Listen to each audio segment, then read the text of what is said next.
All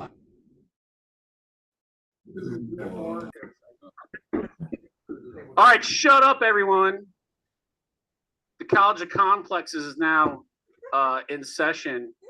The college consists of the following formats. First, an announcements period. This is a period for brief announcements and announcements only. No rambling or doing a whatever. Strictly announcements. Followed by the presentation, where the speaker will have up to 60 minutes to discuss his topic. Followed by question and answer period. This is where you ask questions and only questions with question marks at the end of those statements. And then if you really want to ramble on, you could do it during our world famous rebuttal period, where you'll have a few minutes to come up and be at the microphone to discuss the topic or any other topic that you choose. And then after that rebuttal period, the speaker can come back up for a final rebuttal. So I will kick it off into the announcements period. First announcement, you're invited March 4th to the CCPSA 14th Police District Council meeting at Haas Park on Fullerton Avenue. At 6 o'clock, they're meeting with the commander. And that's on Fullerton, just right before California. And then on the 11th, Libertarian Party Chicago's March meeting will be at the Piggery on Irving Park Road, where you can come and you can learn to read about, or learn about rather, how to run for office. Actually, forgot a couple things as well. First off, there's two rules of the college. One is one full at a time. So if you're not up here at the microphone, you shut up. And then the second rule is no personal attacks. But those are my announcements, and whoever wants to give an announcement can now come up. Okay, Charlie, let's get you next for a schedule, and then we'll get the further announcements. Okay, so I'd like to welcome everyone to meeting number 3,806 of the College of Complexes, the playground for people who think. We do maintain some email lists. You can see how to get on it on the main site. I highly recommend it, or contact me. We maintain an internal email list. Let's see, although I am not a capitalist, I will give an advertisement for our upcoming programs. On March the 1st, our own Tim Bolger will tell us all about artificial intelligence. Is it taking over, or is it a benefit to society? That's the question he's posing. On March the 8th, now everyone's supposed to see this movie in advance. Jonathan Martin will lead a discussion of the movie Salt of the Earth. There's links at our website and several locations on the emails that I send. It's free and online, both in black and white and colorized. And so please you got homework assignment for March the 8th. Considered the most dangerous movie ever made. The government did not want you to see it. On March the 15th, Reverend George will be returning from the Peace Pentagon Church, but she's instituting something called the Mothers Movement to bring an end to war. Should be a good talk. On March the 22nd, we have 3 keynote speakers lined up. And we're going to have an open mic that what you should do today to make America a better place. I can think of a lot of things.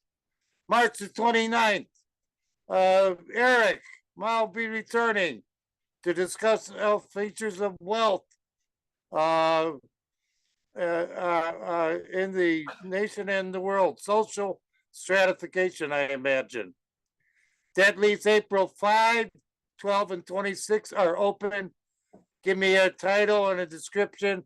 We'll take a look at it and maybe get you on our schedule. On April the 19th, in conjunction with Earth Day, yours truly, Charles Paydock, will be giving a short quiz and discussion of each one of these. I've got 15 simple questions to determine how green you are. Are you a green voter? This should be a fun program. And by the way, in socialist countries, Mr. Chairman. There's no need for police because everyone has everything they need. All right, thank you very much. Take it away.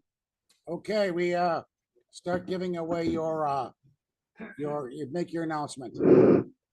My announcement is, first of all, this book is available for buying. I'm selling it for $50, American money. I don't take pesos or zlotys or Russian rubles, only American dollars, 50. I want 50. Number two, there's a neighborhood walk with the Chicago Mushroom Club. It's Sunday, March 16th at 2 p.m. at the Budlong Woods Library, which is at 5630 North Lincoln Avenue in Chicago, Illinois. That's the Chicago Mushroom Club for a neighborhood ID walk. Thank you. Go ahead.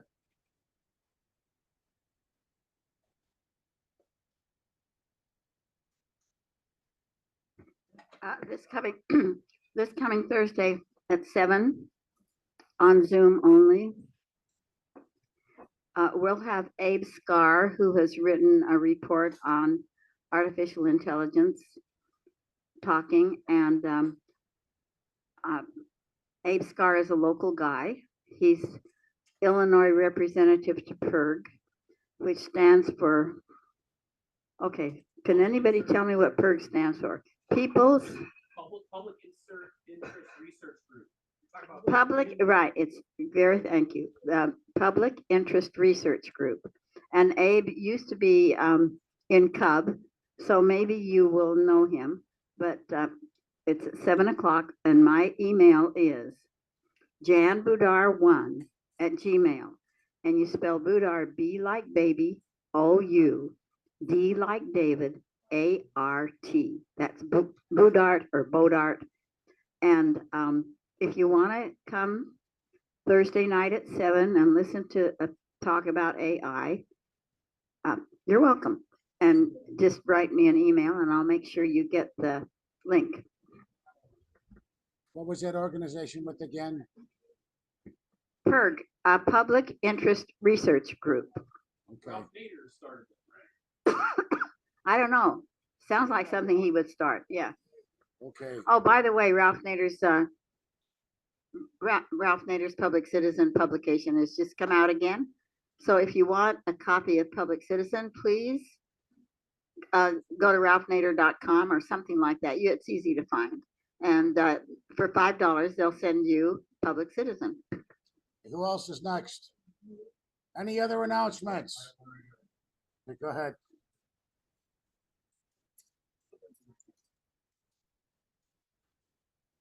Okay, well, first of all, Justin has already pointed out, for those that are unaware, I'm one of the 14th Police District Counselors. We will be having our meeting on Tuesday, March 4 at 6 p.m. at the Haas Park Fieldhouse. It's just on Fullerton, just between California and Milwaukee, for anyone interested. The Commander Lennis, the 14th Police District Commander, will be there along with Deputy Chief William Betancourt, who's the Area 5 Deputy Chief. Alongside of that, I also want to make the public aware as much as possible. Logan Square area has been experiencing a lot of criminal sexual assaults. So I want everyone, when they leave here or when they're out and about, please be careful and take caution. Okay, who else? This is Q&A's later.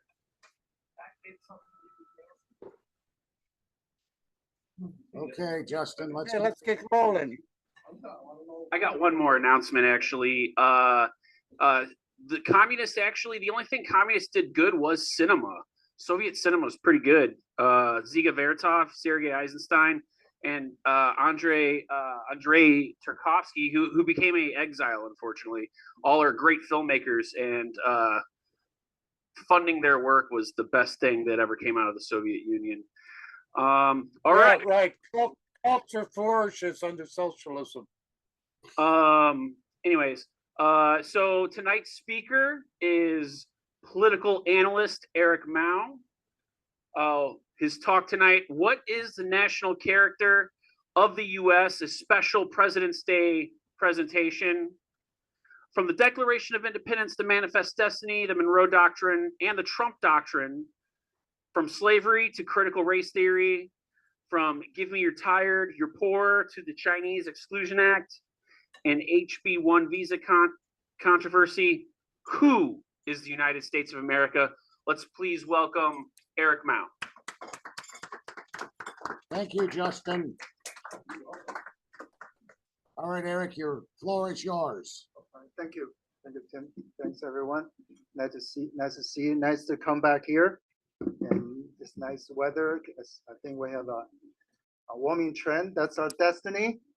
I'm also talking about another destiny tonight, which is the destiny of the United States of America. And also based on the national character of the country. And I don't mean that like man of character or positive or negative character. The character here is neutral. So you can look at it as an innate attributes or the nature of the country. And we were kind of funny, like talking about Donald Trump. I called probably a lot of people saw it. That Donald Trump and Elon Musk had the press conference in the Oval Office where Donald Trump was sitting behind the desk. And Elon Musk's little 4-year-old boy was standing on the floor right next to the desk by Donald Trump. And he was whispering. It was caught on microphone. He was whispering. You know what he was just whispering to Trump? Not to the ear, but to the distance. He said, "You're not a real president. You're gonna have to go away." And Trump was like it was caught. It's caught. You know, the kids repeat what they hear at home. Okay, so I say probably Musk said that a couple of times, and kids have no filters, you know. So the interesting thing is, Trump probably think the way I think. Musk repeat that at home. That's why the boys said that to me. And Musk said, "Shit, what I said, the little boy had no filter." Now Trump heard it. So all the people they know, they probably know. Trump knows, Musk knows that he said that at home. So that's interesting. What the dynamic will be from that. Well, they're politicians. Then politicians. They're not real friends, but they have common interests. So it should be no problem. They're adult men. That's what I can think. But it's kind of interesting what goes on in the mindset, knowing everything, everybody, what they said behind their back. And okay, Tim, you didn't post a photo. That's okay. I can use words. I had a photo to show you guys. It's from one of the inaugural balls in the inaugural day, January 20th, which is Melania, or the first lady, has a dance with this sergeant in the dress uniform. So they had a nice dance. So I looked at it. Yeah, it's very nice photo op. A very good picture over there. So what I think when I see the photo is, how come the soldiers not dancing with or did not dance with the president? That's an even bigger honor, to honor the service of the person, and thanks you for your service. How come he only gets danced with the first lady, which is not that bad either? Is that because if the two men dance, it look gay? But the dance is not supposed to be sexual, so it should not look gay. But if it look gay, that's why they avoid that. So that's dance sexual by implication. So what is that? The sexually dancing with the first lady, is that allowed? The Trump is just right by there. So that's a contradiction kind of thing. Is it gay or is it not? Is it sexual or is it not? I made the same comment when I was in the wedding, when I see the father of the bride dancing with father of the bride dancing with the daughter, and the mother of the groom dancing with the son. How come it's not the other way around? How come father of the bride is not dancing with the mother of the bride, or the groom is not dancing with the father? Is it because they look gay? But it's not supposed to be sexual, right? Okay. Anyway, let me start with this picture. Also, there's another meeting. There's an immigrant there, right? And there's a soldier. United States is pretty militarized country, so the soldiers' status is kind of high as put up there, and there's an immigrant there. So I'll get to that. So the first part of tonight's presentation is America's nature, Okay, I'm gonna innate take it down. America's national character. I'm gonna take it down. Let's delete it out. Yeah, thank you. Nature. So if the character is the destiny, so what's America's destiny from there? People around the world, we always have immigrants coming in. Obviously, America is a very big draw for people all over the world. People coming into this country, pursue a new life, legally or illegally. So it's a big draw, it's a big plus. So America is beautiful. But on the other hand, a lot of people, if you ask even some immigrants, they will criticize America's foreign policy. Or if you have Mexican immigrants coming in, they will risk everything to come in.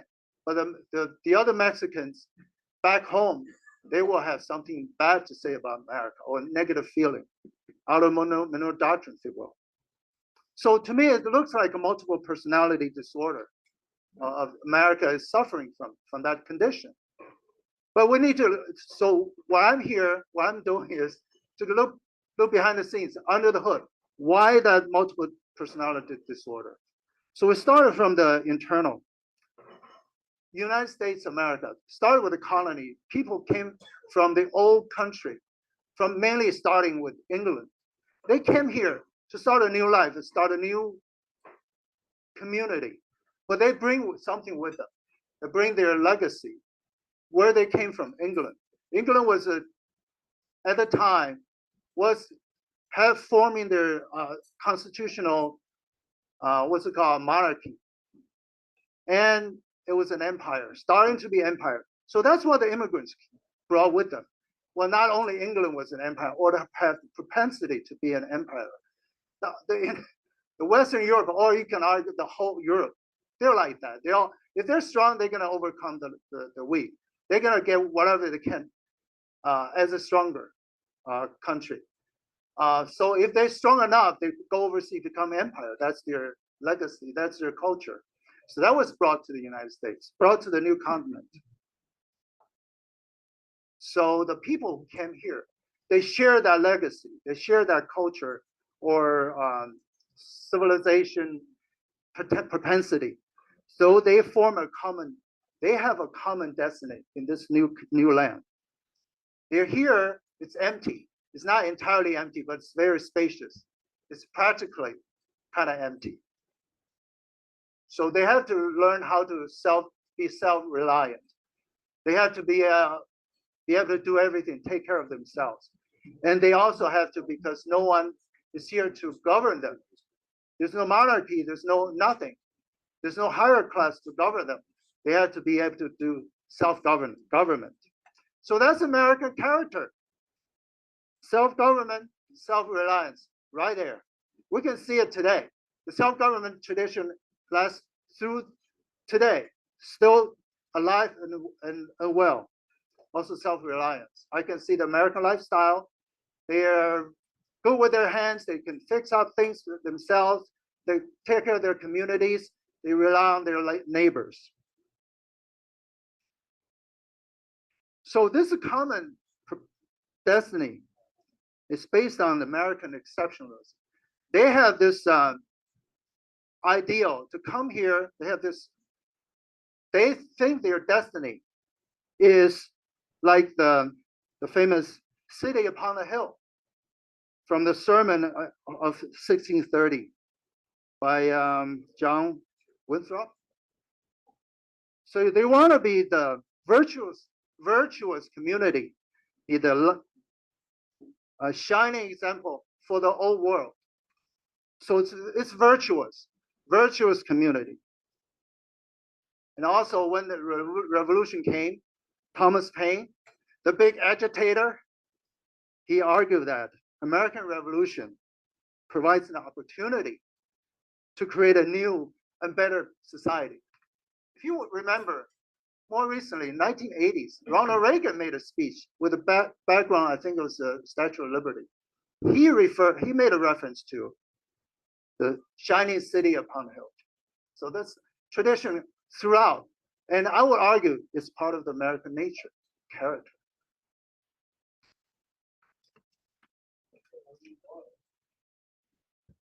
I'll get to that. It's based on American experiment. American exceptionalism is based on American experiment. And American experiment, the two big pillars are freedom and equality.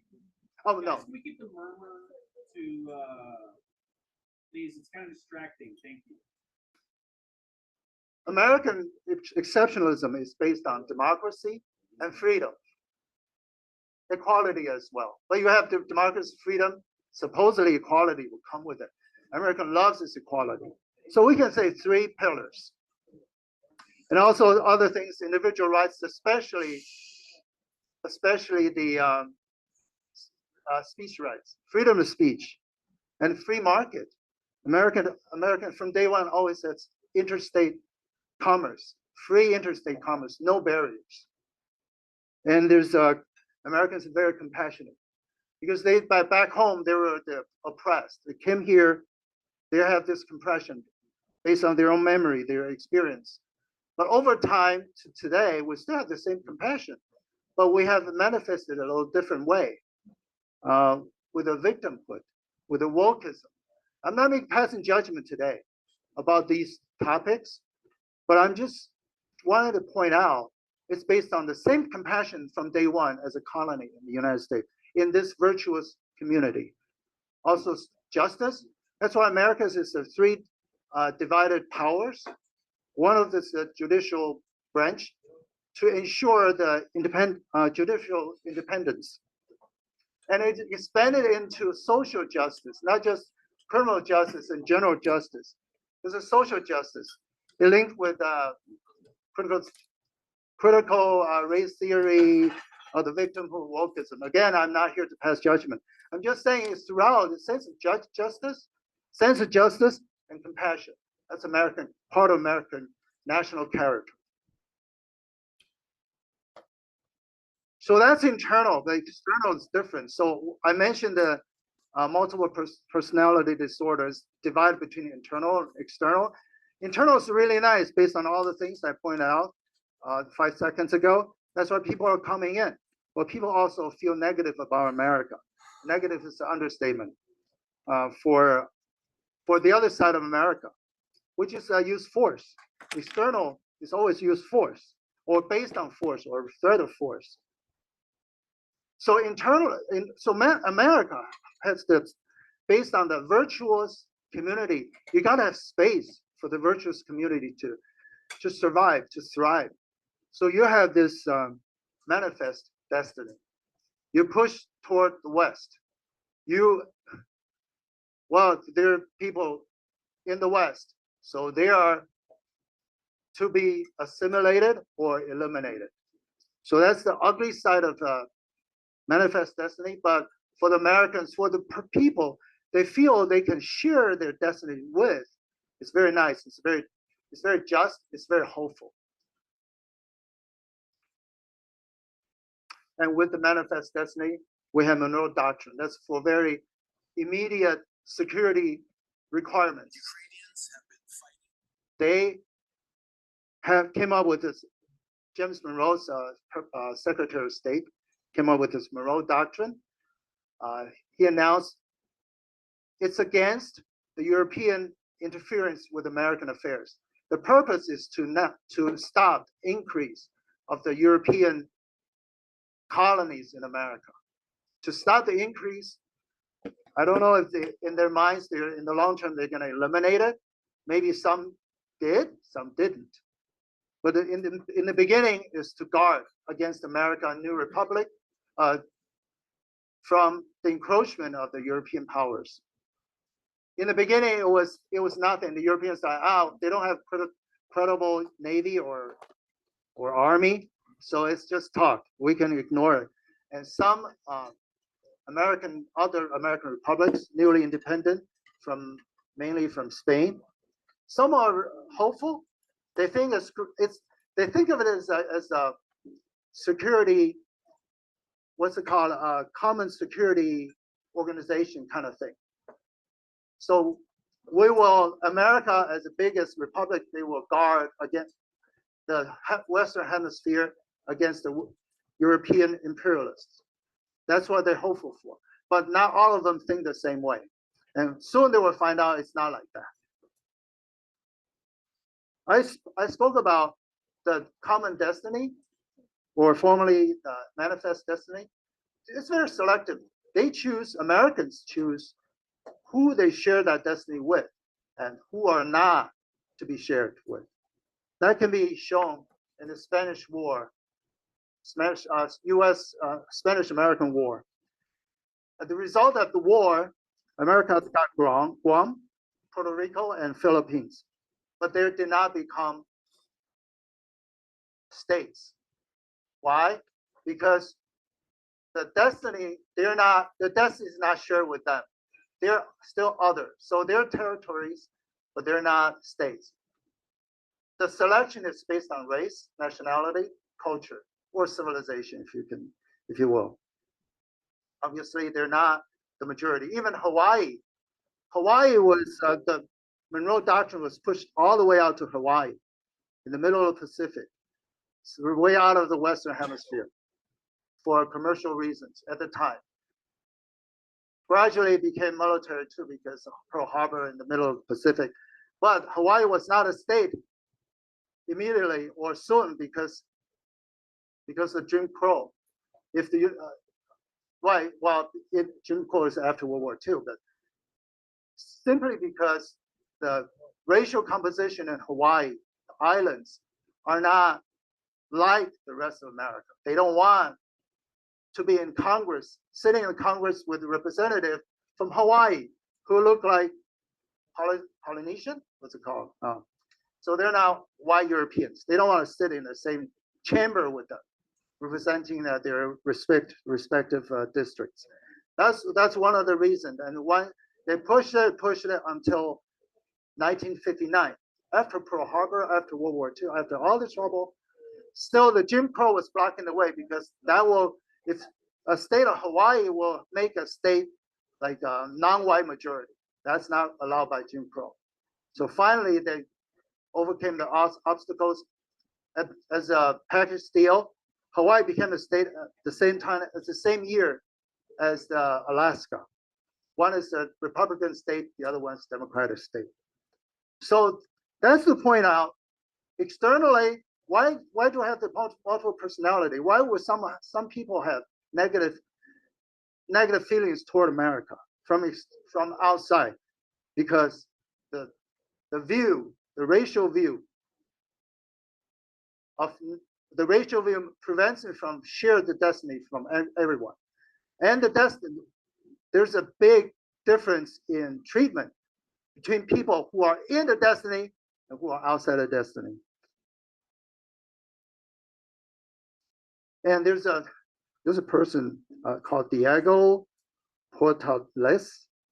He was a Chilean businessman. He once wrote to his friend saying, "We have to be very careful for Americans of the North from the United States," unquote.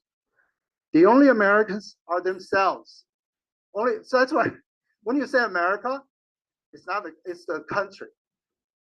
So only Americans, the rest of the Western Hemisphere, also America, North America, South America, but America as a country is the United States. So only Americans themselves are America. And not that long ago, the Gulf of Mexico had been changed the name to Gulf America. So that's the tradition. That's a character throughout. We still have the same character for the most part. That's another example.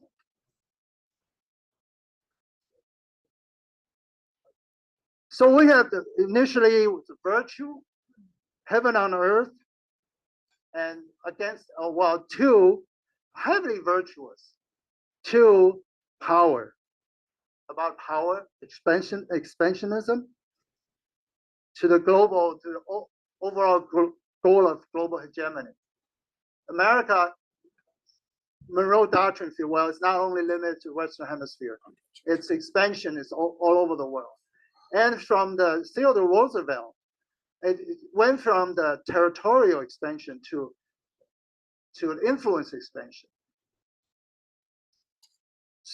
So instead of getting new territories, it expands the commercial interest and other kinds of influence, political influence.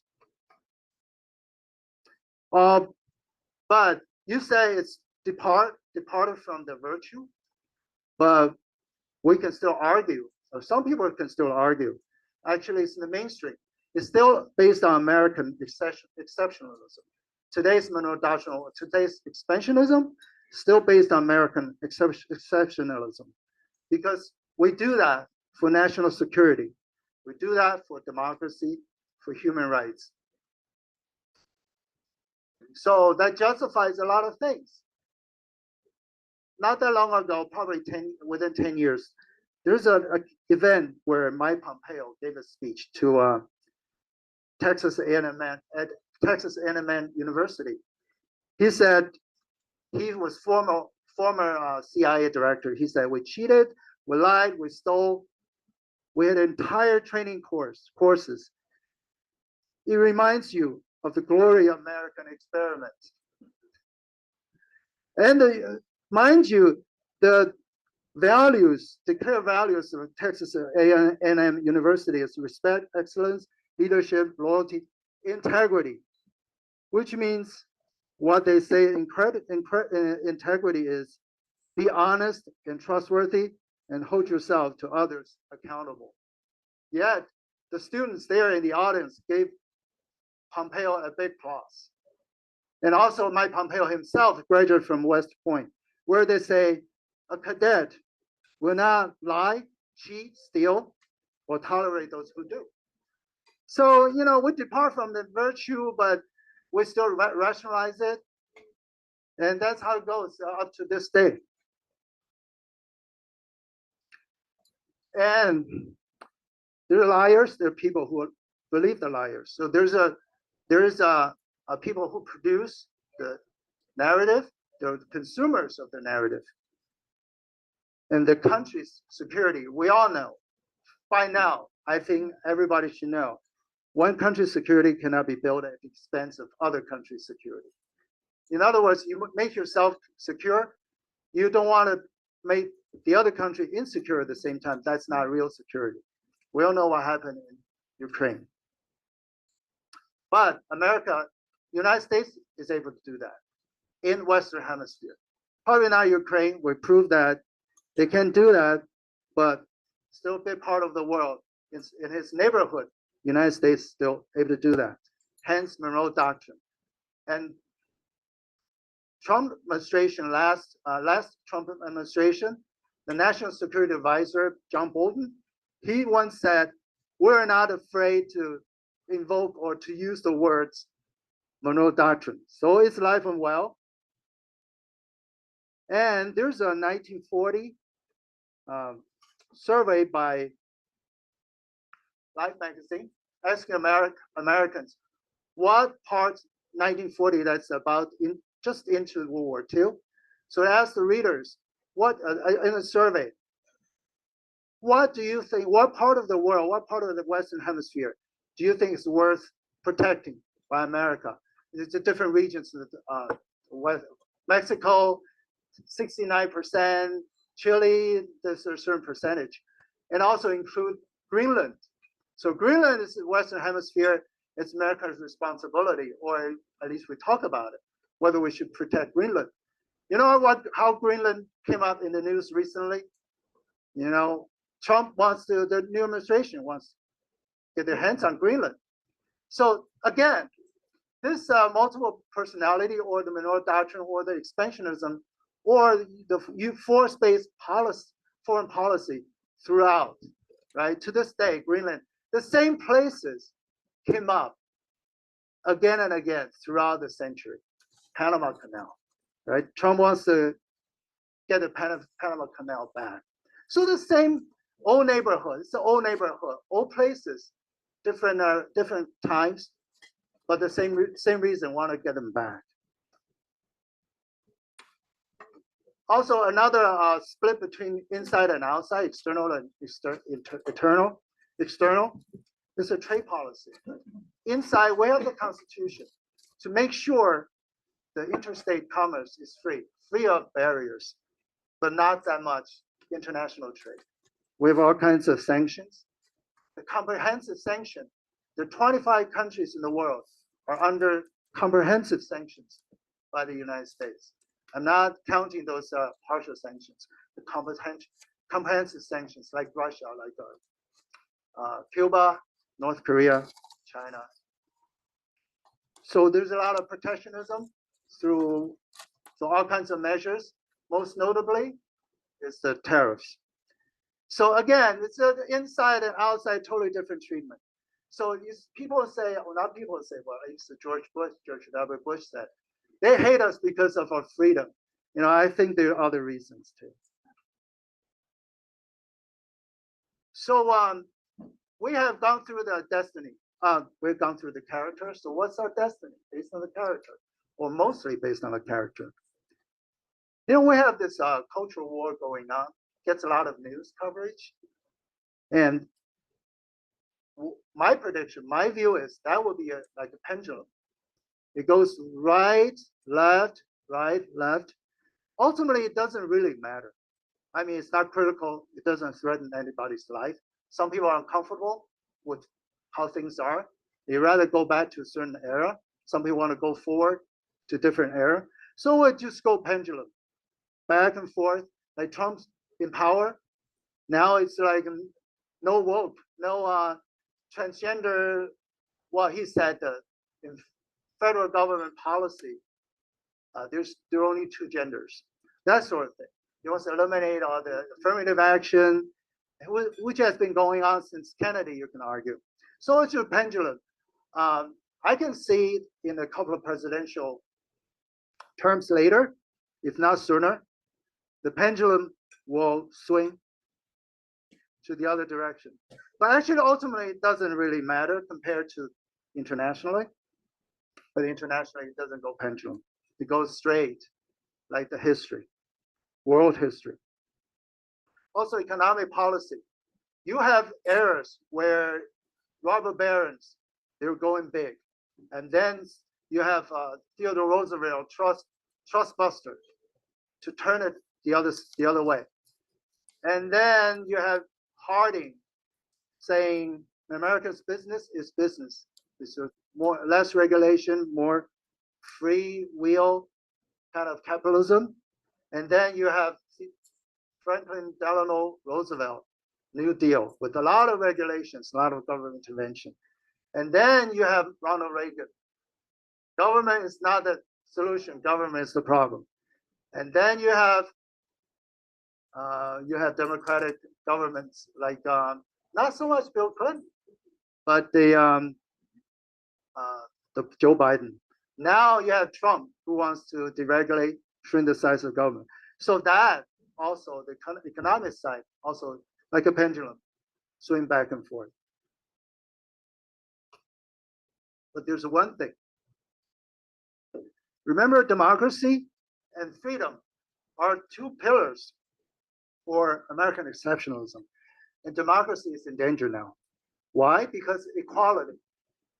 In the beginning, America as a colony, people landed in America pretty much the same kind of social class in terms of wealth, even in terms of knowledge, their educational background. Very kind of homogeneous, not big discrepancy among each other. But over time, so it's a high level of equality at the time, but over time, the equality, this discrepancy widens up over time. It never stopped to this day. You have multi-billionaire and you have, you know what. So how can democracy work in this kind of society? Democracy is one person, one vote. But on top of that, it's nominal. But on top of that, some people can use their money, use their connection to influence politics. Most deadly, those people can even determine the candidates that you get to choose from. You have one vote. That's great. And that person has one vote too, but that person gets to decide what we put out there for you to choose from with your vote. So democracy with with severe inequality will not work, but we'll still pretend it will work because we still have one vote. We get to complain, we get to protest and everything. We kind of ignore who decided the candidates. And the Supreme Court uphold the concept that the political donation is free speech. You know, Americans big on free speech. I'll get to that. So that's free. Political donation is free speech. But actually, if that's free speech, free speech is ruining democracy, or just make democracy not really working. Apparently, it still works, right? We still get elections every 2 years, and we still get to vote. So why don't we have the real equality anymore? Because we have this theory. Equality means equality of opportunity. So what we see the inequality is equality of outcomes. It's okay. If it goes that way, it is what it is. But we have equality opportunity. But because of compassion, nowadays we have victimhood, rule the society, so to speak. You upend the society out of compassion. So they have another interpretation of equality. Actually, they reinvent the word. They use equity. So equity is entirely based on outcome. But that doesn't solve the inequality issue in the society. They only have people quarrel about gender equality, all kinds of equality, but economic equality, financial equality. So we have stratified, you have the upper class, you have the rest of us. And the upper class and political class, they're intertwined. They're in one class. Speaking of freedom of speech, I promise to get back to it. That's the number one individual right that Americans, each and every Americans hold dearest to the heart. But I see the danger of freedom of speech. Not so much in an occasion like this. Probably it's not going to be a stormtrooper barging in to arrest us, or someone will buck this place and record it and get to us later.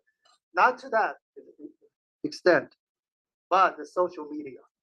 It's heavily controlled, heavily surveyed, heavily censored. It was exposed by the Twitter, what's it called, Twitter file by Taibbi. And that's during COVID time. I don't think it has stopped. Even if it has stopped or wound down a little bit, it'll come back up. That's how I feel. And the TikTok, America has never banned or tried to eliminate legally any media entity or communication entity. TikTok is the first one. It's based on, like I mentioned before, national security. But the thing is, America is a country of rule of law. That's a rare treasure. People treasure it. That's why we have this judicial independence. It's an independent legislature, so we have the rule of law. But based on the law, America has not done anything or punished any entity or individual before a crime is committed. But TikTok is different. TikTok hasn't done anything, but there was a new law signed by President Biden to ban it. And Trump kind of saved it after he got in office for 90 days. His reason wasn't freedom of speech. His reason, Trump, he really talked like that. He said, oh, I like them because they help our campaign during the presidential campaign. So the media, the freedom of speech in the media is in danger. We already saw some reports in Europe, like Germany, like England. You really get in trouble. You got police search your house or knock on your door because you posted something on social media. That's hateful. or otherwise. That's part of the criticism that Vice President Vance in the Munich Security Conference, he criticized Europeans for that. But I think he also mentioned the Biden administration clamping down the social media in the United States as well. So it's not my prediction, it's just an observation, and people kind of commonly saw that already. So the external destiny is not pendulum.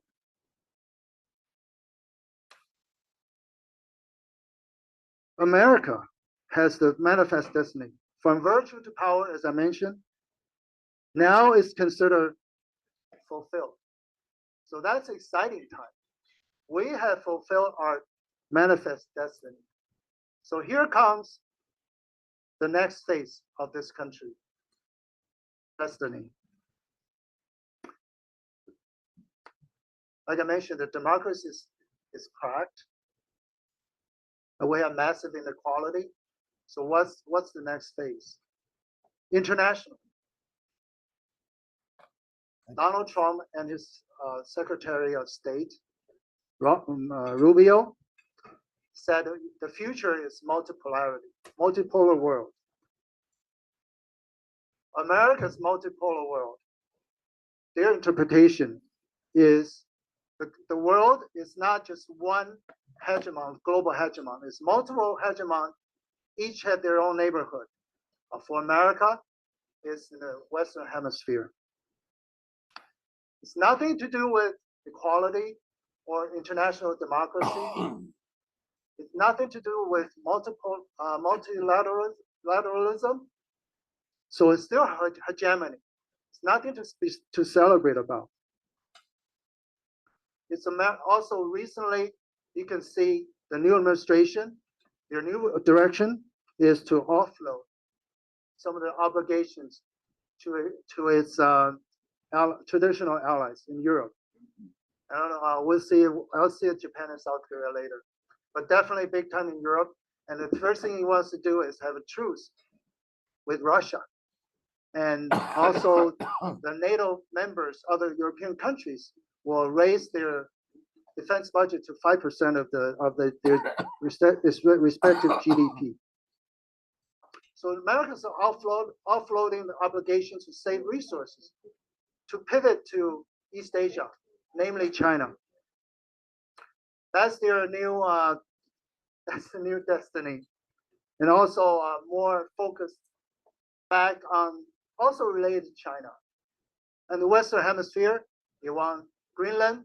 The proclaimed reason is the northern sail route is melting, so it's getting more importance. So we want Greenland to secure the America's national security. Also Panama Canal, because China is getting some management role in Panama Canal, and the United States doesn't want the Panama Canal be an obstacle. If U.S. wants to dispatch some warships from East Coast to West Coast through Panama Canal, they don't want Panama Canal authorities say, just wait, you have 2-day waiting day because we're backed up. They don't want that. They want a first priority, they want control.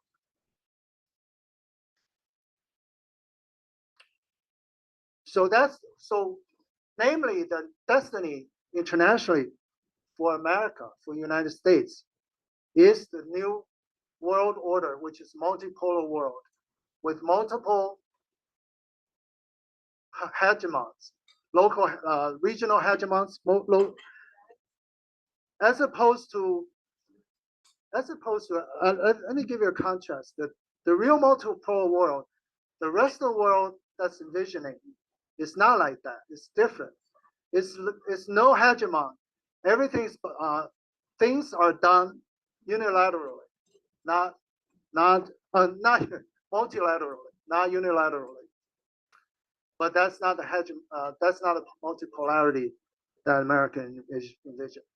America, the destiny will continue in the Western Hemisphere, still the hegemon in the Western Hemisphere. It will continue to ramp up the struggle with China But one last thing I want to point out, America is a young country. It doesn't have much history to draw on. Compared to countries like Korea, Russia, Iran, and China. Those countries, it's not just quantitative, but they have a long history to draw on. And also, they have seen disasters for their own countries. Chaos, disaster, the decline, the death in their own country. So they have this lesson learned. America, not only the years are few, they don't have that experience. So what's going to happen because of that? How is it going to manifest in the real foreign policy? America has a lot of intelligent, wise people, but they are marginalized. So the result, the consequence of a lack of experience, lack of historical lessons to draw on, is America always have the wrong people to be in charge of foreign policy. Wrong people like Anthony Blinken and Jake Sullivan, who made disasters out of nothing. To turn a negotiating event into wars with millions of suffering and hundreds of thousands or even million deaths. So the future, which America is part of, is a civilizational multipolarity with democratic multilateralism around the world. America will hold out in the Western Hemisphere for a period of time, but not forever, because the majority of the humanity is not for that. No matter how strong you are, you cannot stop it. That's all my presentation for tonight. Thanks. All right. Thank you. Thank you. All right, let's open it up for questions. We'll go with you, Tim, and whoever else. So go ahead. Okay, Mike, stand up. We try.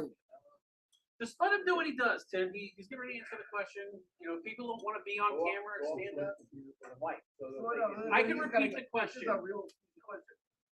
Why? Don't Rush Limbaugh said it all the time. Why is America exceptional? I know the War Department's bigger than the next 100 countries behind us, and I know we use the most oil in the world. Why is America exceptional? Why is America exceptional? With all the huge problems.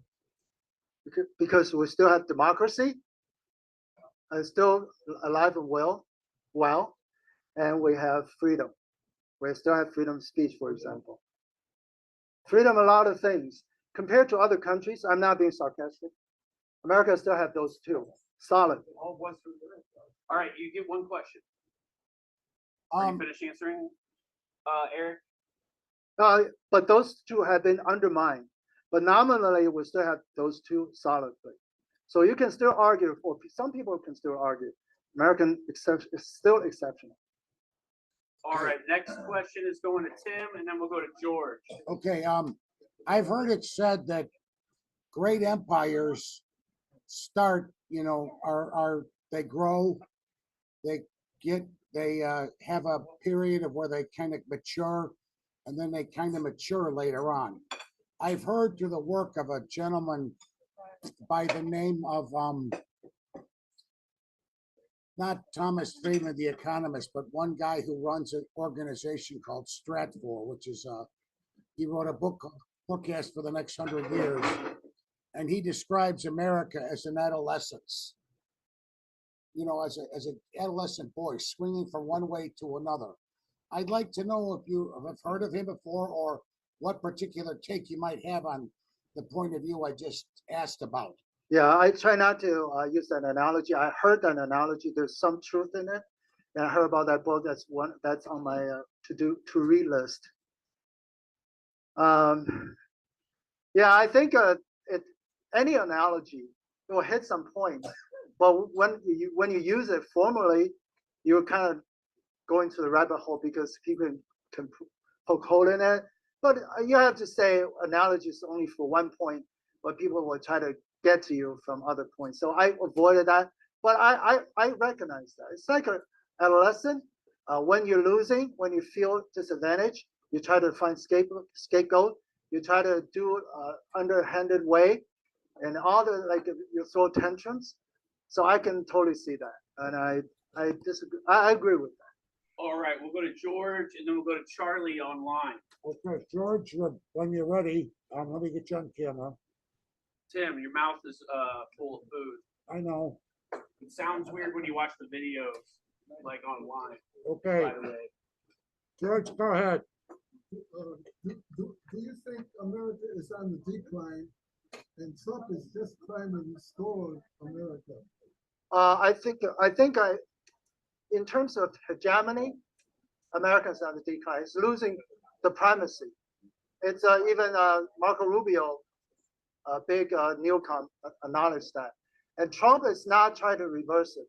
Trump, well, you can say Trump tried to reverse it, but he's realist. He tried to reverse it in a way that suppressed China and buttressed his America's stance in Western Hemisphere. Therefore, Panama Canal, Greenland. Therefore, Canada, the 51st state. Interesting thing is, Canada is 51st state, and Mexico didn't have the honor to be called 51st state because they're not the right culture, they're not the right language, they're not the right race. You know, again, that's the same character. And also, it's fun for some internal audience to call Justin Trudeau Governor Justin Trudeau,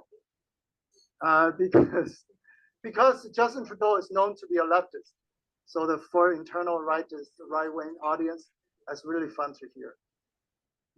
All right, Charlie, go ahead. Oh, yeah. Eric, in your brief history of the United States, you seem to imply that the settlers all came over here and engaged in rugged individualism. However, the first Thanksgiving celebration after the first year was to celebrate what the community had done together to grow food. That only makes sense if they grew the food together. And if anything, it was socialistic cooperation that enabled the United States to get settled, and not rugged individualism. Is that your question? Yeah, wasn't it? It's not a question. Yeah, yeah, it's a discussion. I like it. Yeah, I say individual rights, right? I didn't say individualism. I kind of left it out on purpose. I know the rabbit hole I don't want to get into. Individual rights that you can speak your mind, you can own your property, you can own the fruit of your labor, although you collectively cooperate with your neighbors for survival, for farming. So that's what I meant. So it's not, you can call it socialism, but I wouldn't, because it depends on your definition of socialism, right? Ultimately, but that's really about self-reliance. Rely on yourself and your neighbors, not some higher authority like socialism will usually do.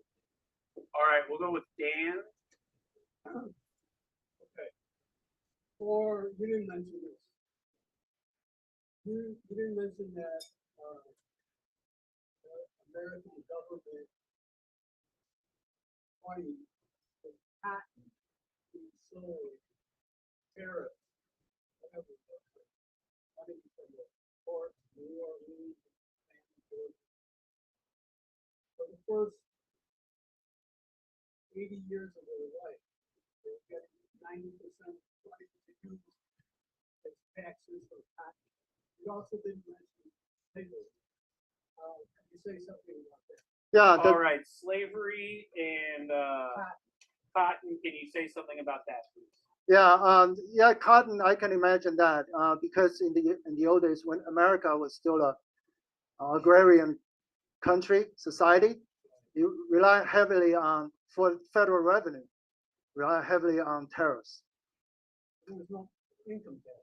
Right, because there's no income tax. Exactly. Income tax is more recently in the early 1900s. They have started income tax. But agrarian country, and not just America, any country, they heavily relied on tariffs. The tariffs is not like a dirty word. It has been around and served the practical purposes. They all have tariffs against, not so much against each other, but have their own revenue stream. What's the second one? Slavery. Oh, slavery. Yeah, America has this democracy, has the ideal of about justice, compassion, and freedom. So it has the capacity to right the wrong. So over time, slavery was abolished, and it went beyond that. From abolishing slavery, abolishing the Jim Crow, and to critical race theory, to wokeism. So it keeps going. You know, I'm not here to say it's overkill or something. I'm just making observations. It keeps going and going to victimhood, turn the society upside down, and wokeism.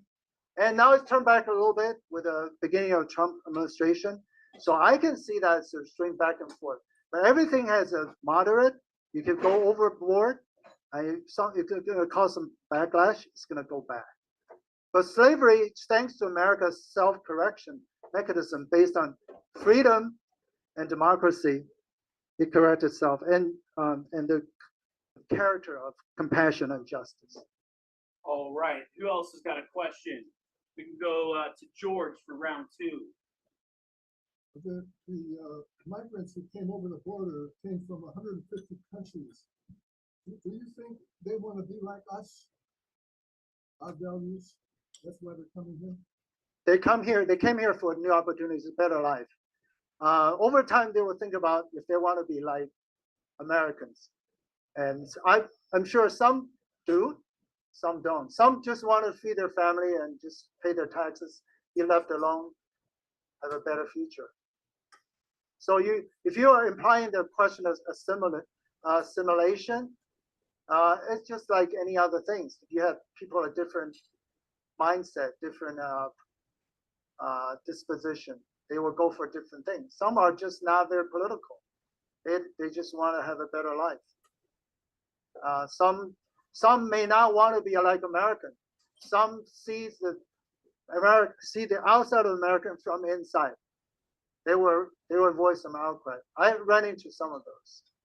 So that also due to the apparent multiple personality disorder of America that I have presented tonight. So we have all kinds of people. All right. Next question. Charles Ada, what's your question? Okay, let me get my. Okay, 1 second. Yeah, Eric.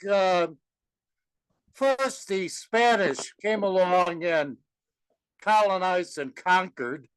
They sent these conquistador guys, and they took over Central and South America until the people got fed up and they kicked them out of there. And now apparently you're talking about the Monroe Doctrine, where not only did they get rid of those Spanish, then the Americans showed up saying, well, now we're in charge.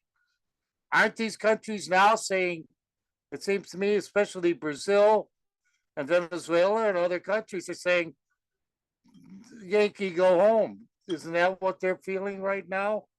Yes, but they can't say anything. I recently spoke with a Mexican scholar. I say, why can't you just have some more trade relations with BRICS? She said that's impossible. She said that with fear. Based on history, America has invaded Mexico multiple times, 19 teens, by Woodrow Wilson. And for various reasons. And last Trump administration, or even more recent, people talking about, or conservatives were talking about evading Mexico. If Mexico didn't deal with the drug cartel, America will invade and do the job. So Mexicans, they're not they're not stranger to American invasion aggression. So, and it's not just Mexico, right? There's Panama. They have outcry against Trump's rhetoric about taking back Panama Canal, and you have Charlie operation. You have Condor operation. They all left very deep memories among people. That's why occasionally, well, one time you had this good neighbor policy by Franklin Delano Roosevelt, only lasted 12 years. And even during that time, Central and South Americans, some of them are weary about Americans' presence and their power. And lo and behold, after Cold War started, and America wanted to be a policeman of the whole world, especially Western Hemisphere. And that good neighbor policy is all gone.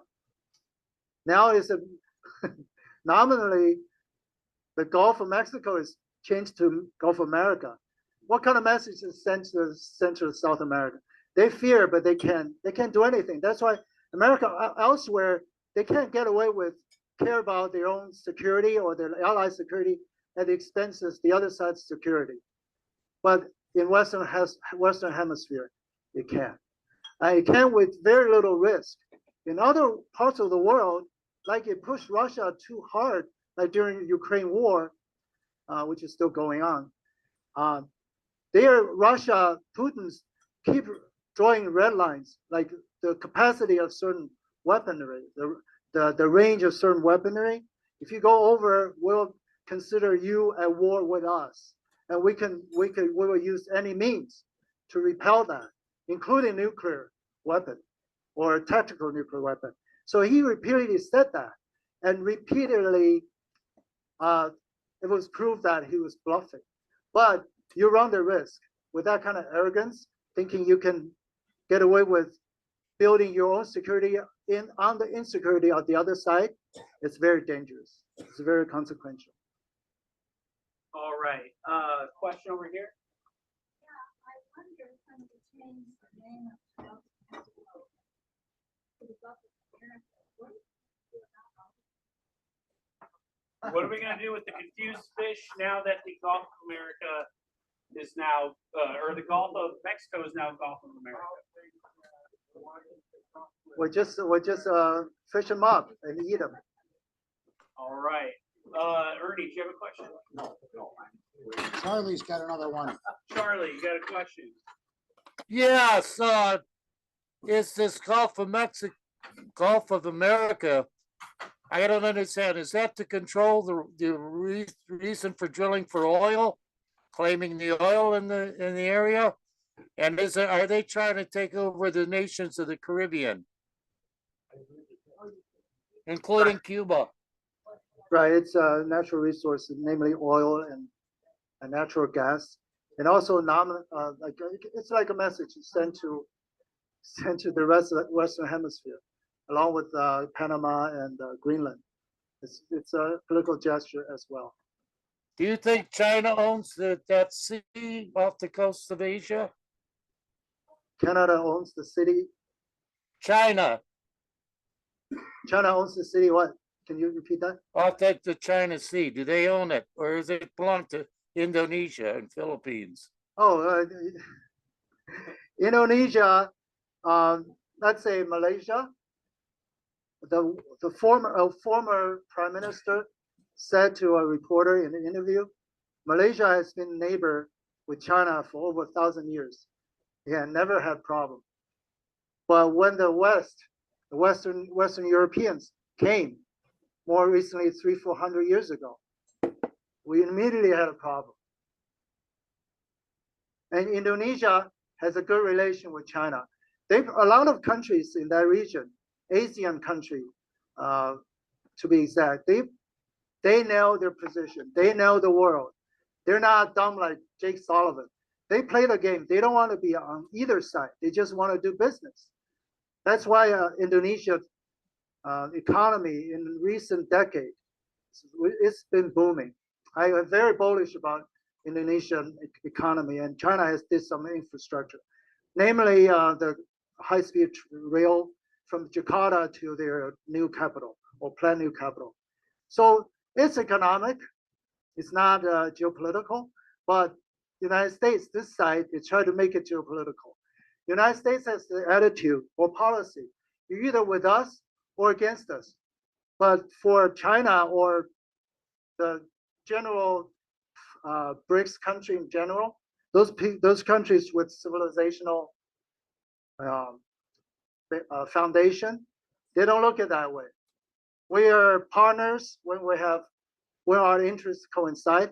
We don't have to collaborate when we don't have common interests. It's not like America's either you're with us or against us. All right, who else has got a question? George. What do you think of Musk's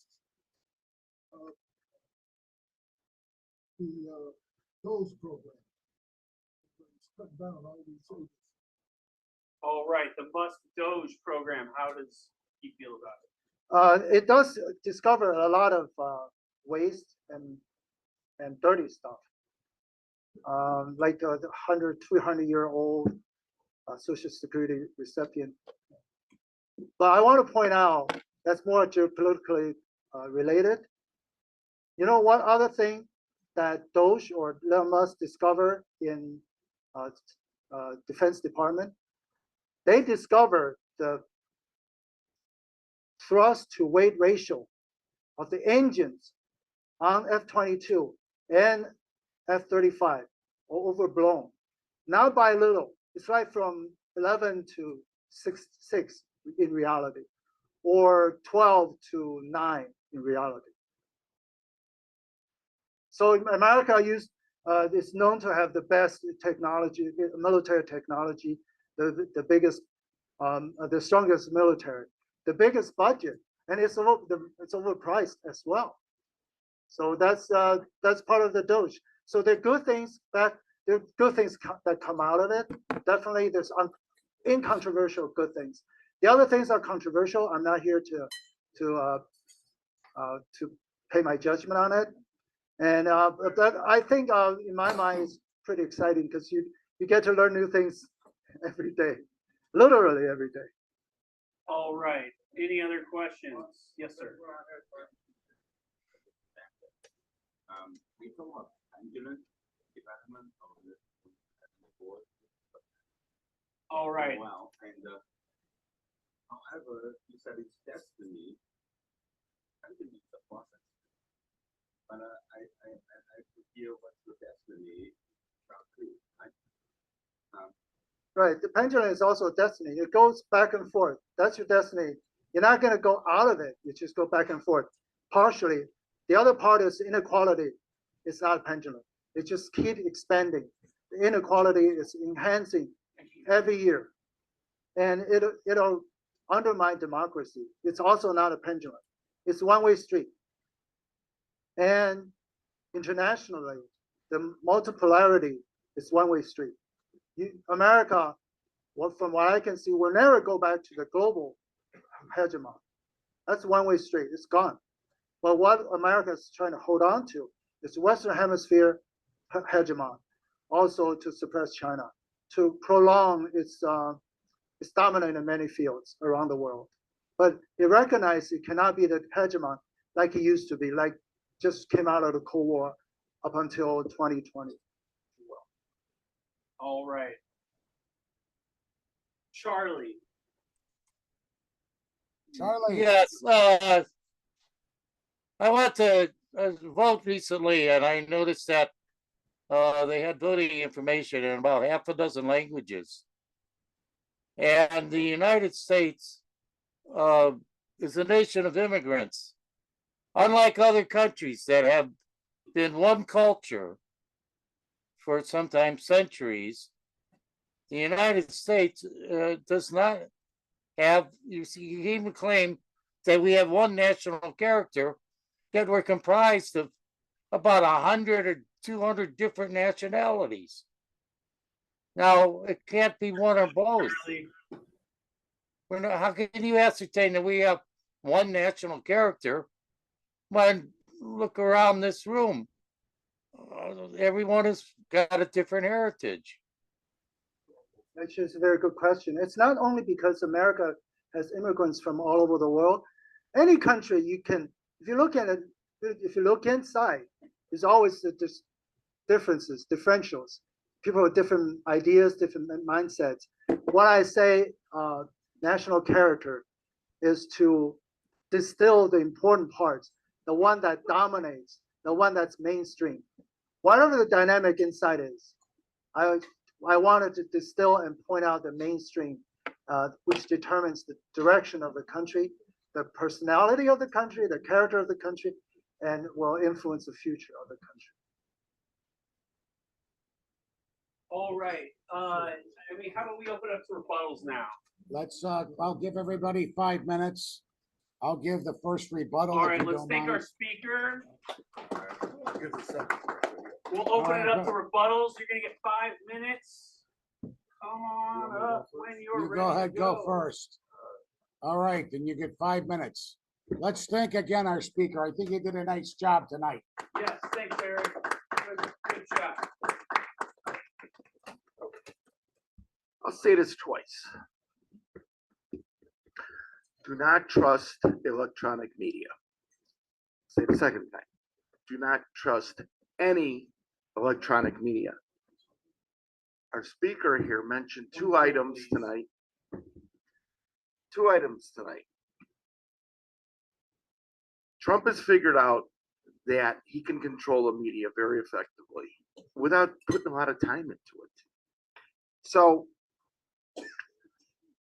our speaker here said a kid, a Trump kid, a Musk kid, said that he doesn't control the world or America. Okay, we're going to take that kid's word that he thought that up. He heard that from his father. His father is so sneaky, so clever, that he maybe planted that in that kid to say that so that he convinced you. See what I'm saying? Back and forth, conmigo, contigo, conmigo. Okay? Again, do not trust electronic media. It'll be manipulated and manipulated. Don't trust things in this. Don't trust things at screens. Nothing.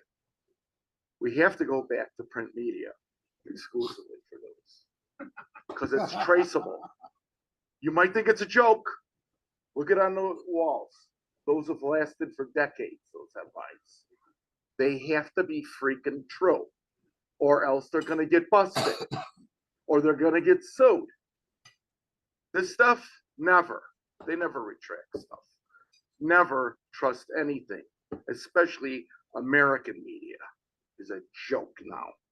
Well, who controls it? One full at a time, Charlie. Yeah. And then J.D. Vance, what did he say about Germany? That Germany's going to knock down the doors if you say something on some stupid. Yeah, I don't trust this 60 Minutes anymore either. Because that's a corporation. They're going to knock down your door if you say something anti-government. Yeah, J.D. Vance said that. To make a European country look like a criminal country. Like a nice little country like Germany.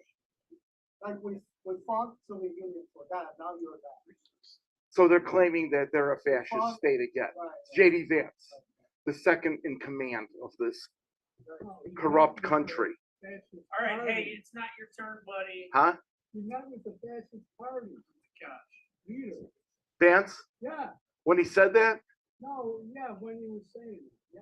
Well, you explain it when you come up here. Because I'm talking about some things that I don't trust anything American media at all. Trump knows how to manipulate it. He knows when the camera's on him. He knows what this, like he's acting like a big bully the other day. Oh, you're one of those governors that wants to have men going into the washrooms with women and playing women's sports. 99.999% of Americans don't want men in women's washrooms or men playing women's sports. It's a no-brainer. It's a slam dunk, right, Tim? Is that how they say it? Football or basketball or something? Yeah. But Trump says it because he knows the camera's on him. All right, so the last thing I have to say is exceptionalism. Half this country's in poverty, excuse me. Manifest destiny, We can't take over other countries. That's criminal. And America is not that big. If you look at the Mississippi River, there isn't anything really worthwhile except for maybe Denver, all the way to the Geek Belt. You know, the Geek Belt, the West Coast. There really is nothing. There's farms. You know, farms are good.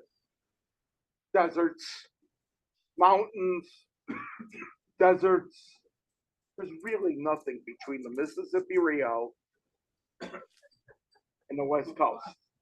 It's not that big of a country. It's really from Chicago to New York City.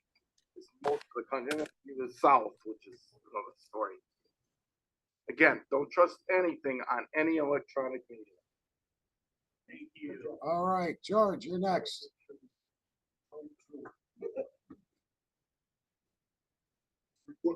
Well, American men have long tended to identify as moderately more conservative and Republican than women. But now young women are skewing much farther to the left than in previous generations. 71% of Democratic college students wouldn't date someone with opposing views. This gender polarization could accelerate an already concerning decline in marriage and fertility. Why are women moving left? Conservatives want to roll back feminism and the control women have achieved over their careers and relationships and bodies. Progressives won't admit that young white males have any particular social difficulties. But the National Review tells these men how they are devalued, ignored, and impugned. Gender polarization is happening in almost every country. Meanwhile, young people spend more time online where they self-segregate around male or female-focused content that only reinforces their gender-specific beliefs. The longer young men and women live apart, the more these differences will grow, and the harder it will be to form the relationships that our society needs to prosper. Okay. I'm impressed. He's turning it up, Pete. Careful. All right. Just got the next rebuttal.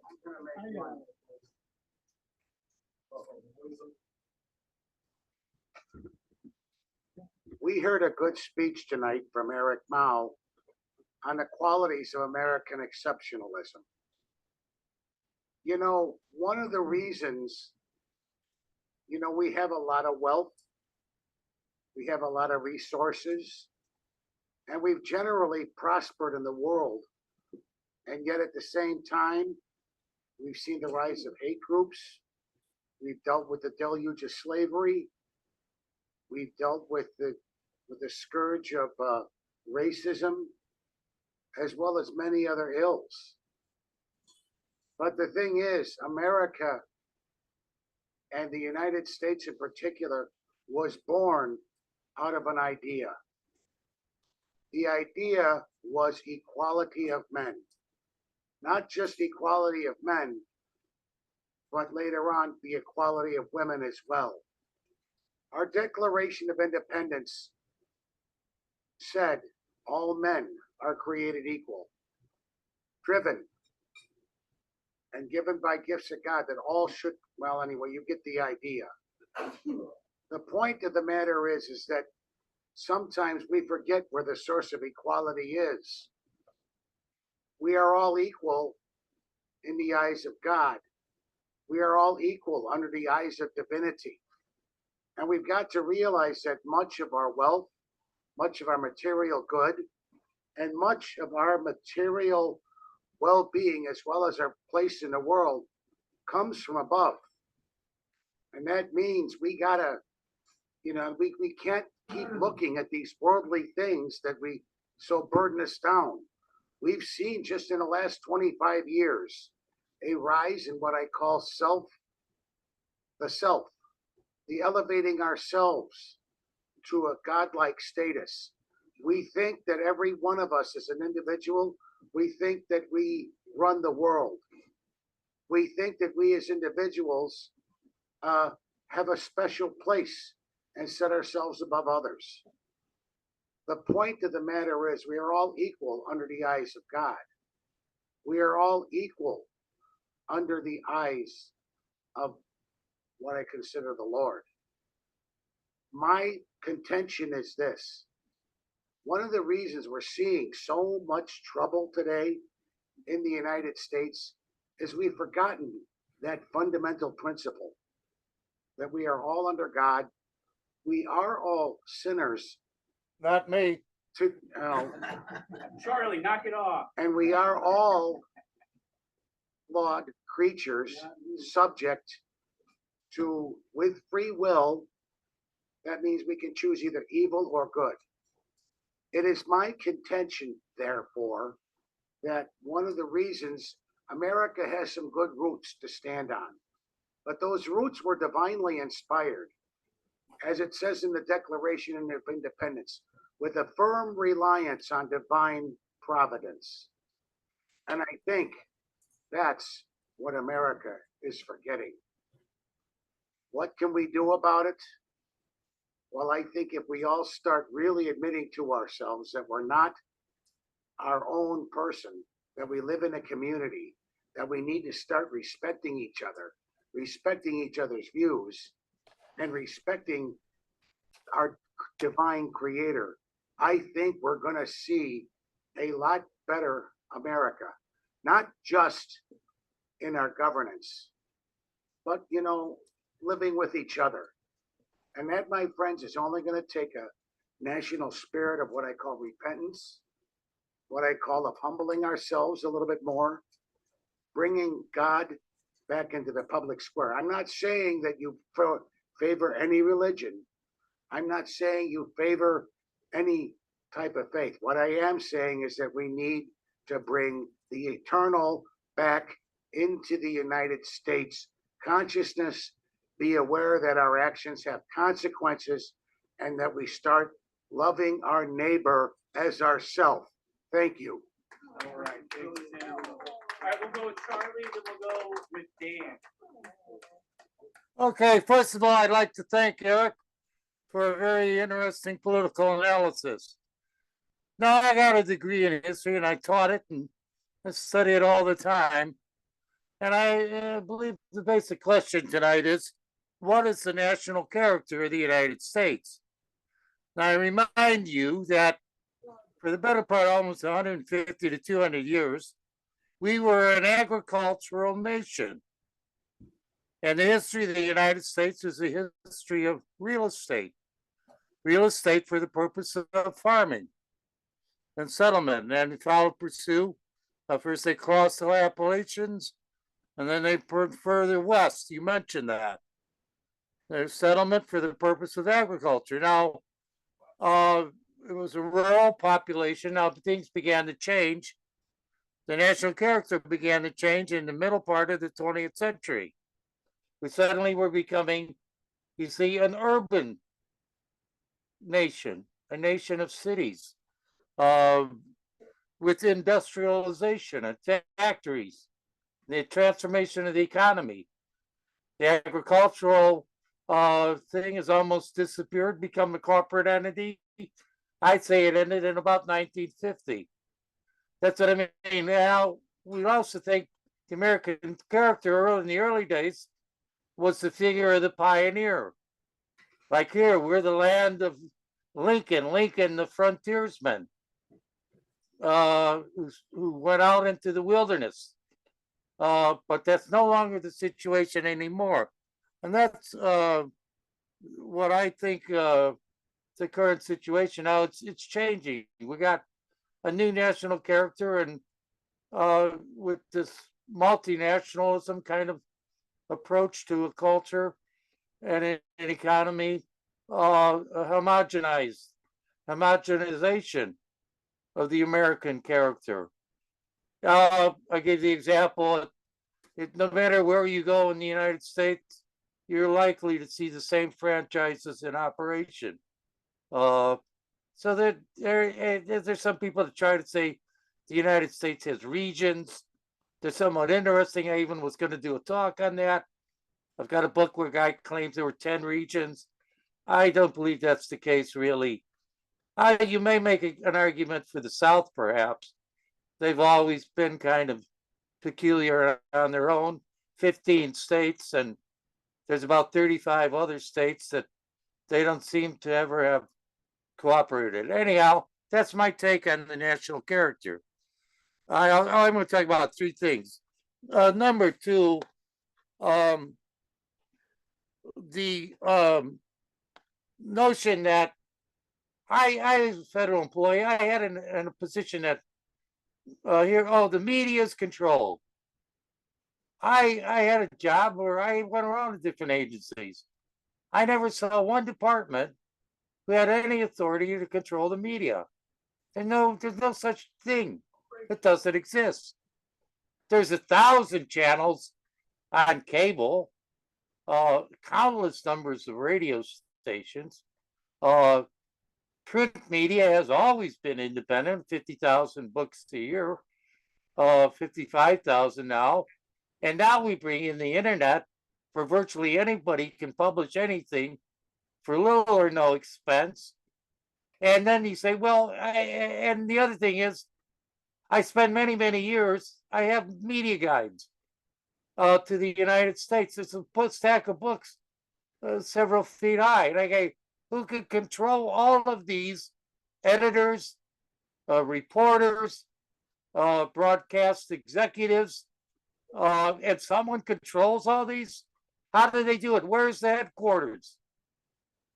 It's not good. I used to put out press releases and send them out. Sometimes they were picked up, other times not. I'd cover labor and labor issues and ecological things and transportation. And I don't know where I never found any evidence of someone who controlled all of the media of the United States. Now, you lefties want to, is this some crazy conspiracy theory? Now, there are consolidations of like radio stations, and there have always been TV networks, but I don't know if that really achieves the level of a controlling thing. 5 minutes is up. All right, I'll be done, but that's basically it. You lefties want to have conspiracy theories, but you don't have any evidence whatsoever to substantiate occurrence. Thanks a lot, Eric. Thank you very much. Okay. God is on our side. I'm glad. Nice guy. Girl. Yeah, I'll put my own X if you don't mind. Charlie, God damn it. So America's health. Who the fuck are you to put an X over me? I wasn't. Charlie. America's health is getting worse. Number 3, 1776. We could talk about equality. All white men who owned property could vote. Poor white men could not vote. Poor white women couldn't vote. And black people couldn't vote. I don't think Jews could vote either. Okay. We all have wealth. We have a lot of oil. We have a lot of heat. We have a lot of food on our table. And that's in America. Thank God for that. Now, as far as the Mississippi River, nothing. Veriga Hargit. You know what that means? Veriga Hargit. I think the Central Valley of California grows 50% of the food that's on the table here.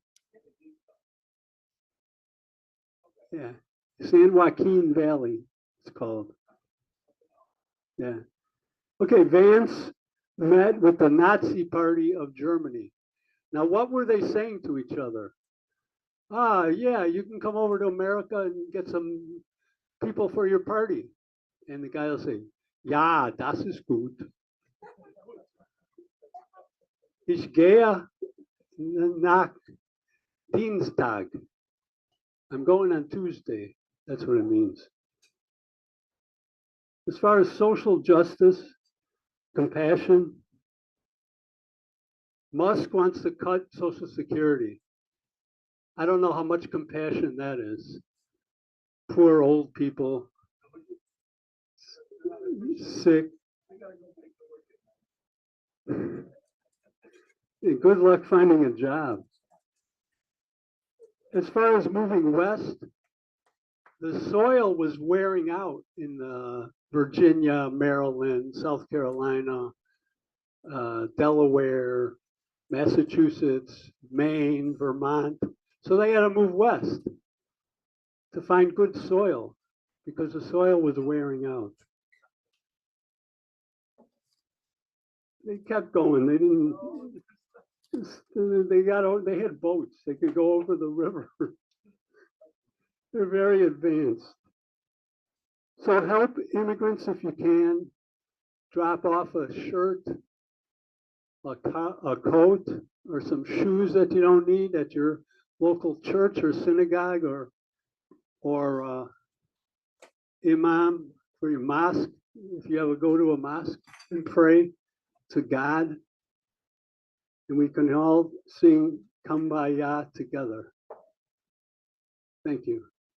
All right, we'll go with me, and then we'll go with whoever else will go. Okay, all right, it was a very interesting talk. I liked the theme of the duality of America, you know, a self-contradiction.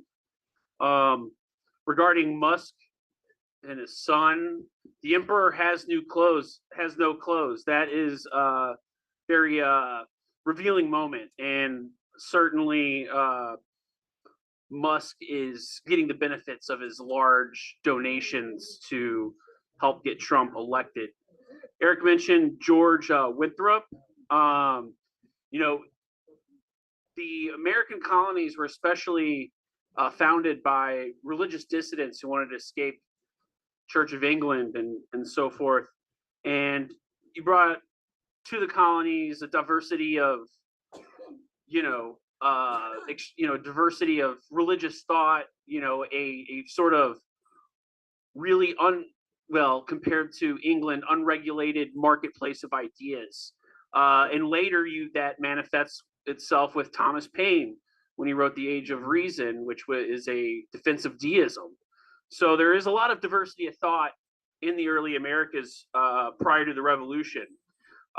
Individual rights, Eric mentioned interstate commerce is a, benefit of the United States. It was very hard for the Confederation under the Articles of Confederation to do business with each other across state lines. So that certainly has been a benefit to the United States. However, it has been a loophole to expand the scope of the federal government. So I do like that I can go into Missouri without getting a passport, but I guess federal government can expand in ways that I don't think our founders thought it would ever. That brings us to Manifest Destiny. I am a descendant of these religious dissidents who came to the United States. English dissident Catholics who couldn't worship in England, Quakers, Presbyterians, which is the Church of Scotland. And a lot of this is because, and not to mention, I have ancestors that owned slaves and other sorts of things. So this was the culture that they inherited from England. And why they are there in the United States is, I think Americans should study this sort of stuff more, is the English Civil Wars and the Glorious Revolution. And, in England, when they had their revolution, where Charles I was replaced by Oliver Cromwell, meet the new boss, same as the old boss. And now the United States is greater in power than King George could have ever imagined. So again, meet the new boss, same as the old boss. Eric also mentioned the influence of money. Musk, a perfect example of that in our system of governance. But I think that as much as it's true that money does influence politics, there is a primary process wherein the states and the parties have a method to choosing the party's nominee. And I think this is a separation of your violation, rather, of what needs to be a separation of party and state. I think the primary process is what got us Trump because of the populism within the Republican Party, all those authoritarian tendencies coming up from the grassroots that was always seemed to be there. And elected him against what if the Republicans in the smoke-filled room would have probably gotten us a Bush, but at least he's not a Trump, and he probably would have lost to whomever. Speaking of freedom of speech, Red Squads used to raid the College of Complexes back in the day. So even this free speech forum, the cops used to come in, bust us down because too many of you pinkos were dissidenting. So empires rise, empires fall. Meet the new boss, same as the old boss. I do welcome a multilingual America. I'm learning Spanish. So if Ukraine or other countries want to become the 51st state, of course they should do so, but only when the people in those countries really, really, really, really want it, and not from intimidation or annexation or any sorts of craziness like that. And I'm out of time, and we will go with Jan. And who else? We'll go with Chris after Jan and then Ernie. Okay. All right. Thank you for your rebuttal there, sir. All right, Jan, go ahead.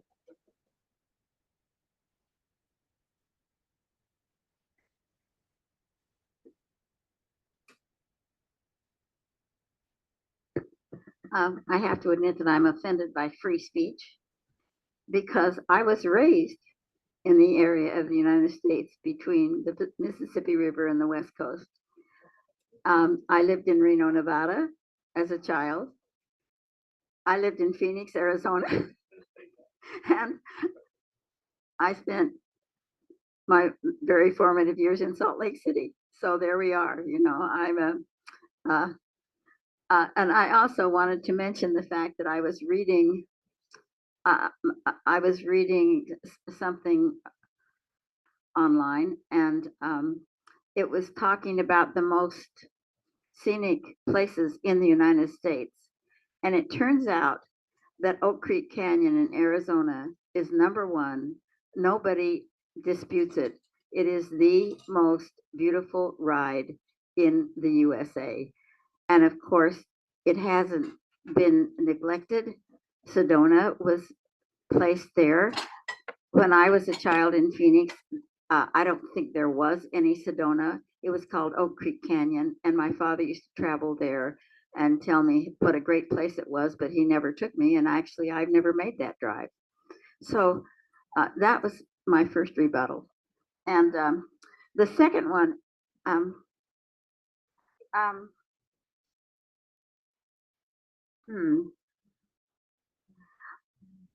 I do have to say that I was really offended by our choice of candidates in the last presidential election. I could not stomach the fact that the Democrats didn't have a convention where they nominated a candidate. I've gotten so used to the Democratic convention, and of course, I'm very old, and when television very first came out, I remember seeing the Mississippi Freedom Party walk out of the convention because the convention would not recognize them. So the Democratic convention has always been kind of a free-for-all, very entertaining and very disturbing. And the candidate was chosen. at the convention, not before, as it was this time, which I don't think, there's the smoke-filled room and all that, but nobody knew who was going to be nobody knew for sure who was going to be the candidate when the convention opened.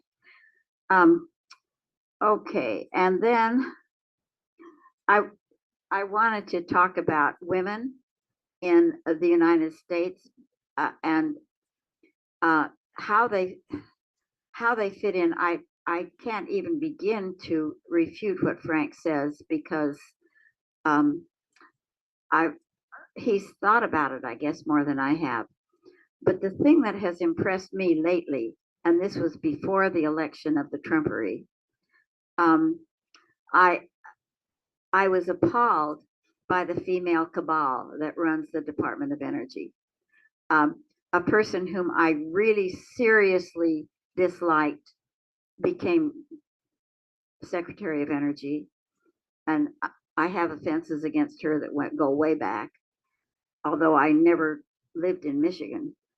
And then she surrounded herself by these other women, Herbie, and that's HRBY, I think, Kathleen or Catherine or something like that. And then there's many others that were brought into the Department of Energy. And I think that I always look upon this as a female cabal. And my point is, it doesn't matter what is the gender of the person who's in the office. What matters is the system that they have conformed to, that they will respect. And the Department of Energy has become, and I'm using this word seriously, the Department of Energy is the handmaiden of the War Department.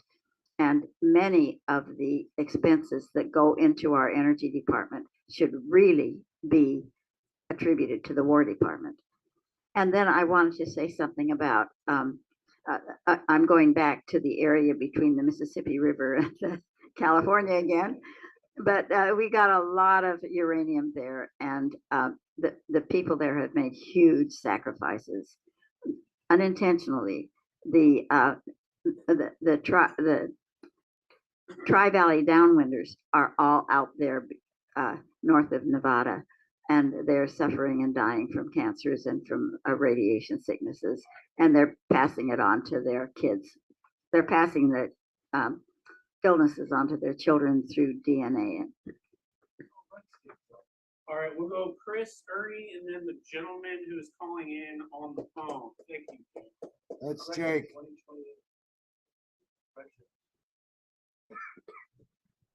Okay, I'm gonna take the unpopular opinion here and tell you about, and it kind of connects with our speaker tonight. And I'm gonna say that America is pretty darn good. As far as character goes, I agree that we've had a muddy past, but I think the best thing about the U.S. is that we are very quick learning. You mentioned the introduction of slavery, but we weren't the first to start slavery here in the U.S. We adopted it, and we were one of the first to remove it from the common practice. So and with that in mind, I think it's pretty great. And I'm not picking on you by any stretch. We learn a lot very quickly, and I think our faults are part of our strength. We learn at a very fast rate of what doesn't work, and we take every step necessary. Sometimes it takes a little longer than we'd like to correct those mistakes. And I will have to also say that to jump on Mike here, between the Mississippi River and California, I think the state of Texas might want to have a word with you on that one as well. But anyway, thank you very much, Eric. Very well, good, very good presentation tonight. Thank you. All right, Ernie, and then Jake, and then whoever else has a.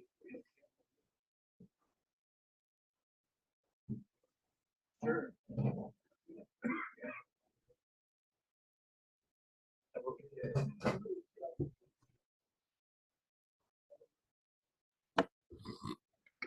Yes, Eric, as usual, has given us a very good presentation, well-organized research, and some new ways of looking at things, which is always very good. As far as the character of America, I think we have to divide it into at least two categories: today and over the long term. Over the long term is more important. Some of the problems and frustrations that we're going through now in the short term, I won't have to be too specific for this group, I don't think, to know what I'm talking about. Hopefully those will be limited to 2 or 4 years, and then we can get back to normal. But we'll see. We'll see. I think there is a tendency worldwide to lean away from democracy and toward authoritarianism. There's some good reasons for that, but not in the long run. As far as American exceptionalism, that's what I think I mostly want to talk about. I do believe that there is some American exceptionalism in many, many ways. Now, this does not give us the right to lord over everybody in the world everywhere else, and to believe that we know what's best for everybody. That is not the case. We are not that exceptional. But we do have exceptional land, exceptional resources, and most importantly, we have our exceptionalism comes from our immigrants.